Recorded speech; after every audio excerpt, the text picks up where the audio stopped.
নামাজের পরে আয়াতুল কুরসি পড়ার জন্য আলেম ওলামাগণ কেন বলেন বা কিতাবে কেন এসেছে? জবাব, যে নামাজের পরে আয়াতুল কুরসি পড়লে তথা আল্লাহ লা ইলাহা ইল্লাহুল হাইয়ুল কাইয়্যুম এটা পড়লে কি লাভ হয় এই প্রসঙ্গে হাদিস শরীফে এসেছে, মান করা আয়াতুল কুরসি ফি দুবুরি কুল্লি সালাতিন, প্রত্যেক নামাজের পরে যারা আয়াতুল কুরসি পড়বে, যারা আয়াতুল কুরসি পাঠ করবে, মুকতুবাতিন ফরজ নামাজের পর বিশেষ করে, লাম ইয়ামনাহু মিন দুখুলিল জান্নাহ ইল্লা ইয়ামুতা, সে এটা পড়ার কারণে অবশ্যই সে জান্নাতি, আল্লাহ তাকে জান্নাতি করবেন, আল্লাহ তাকে জান্নাত দান করবেন, সে জান্নাতে যাবেন। কিন্তু তার মৃত্যু হয় নাই বিদায় এখনই জান্নাতে যেতে পারে নাই।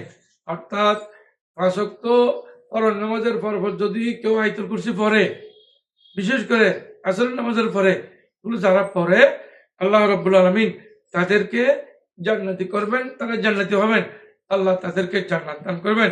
এই জন্য নামাজের পর আলেমগণ ওলামাগণ যে আয়াতুল কুরসি পড়ার জন্য বলেন।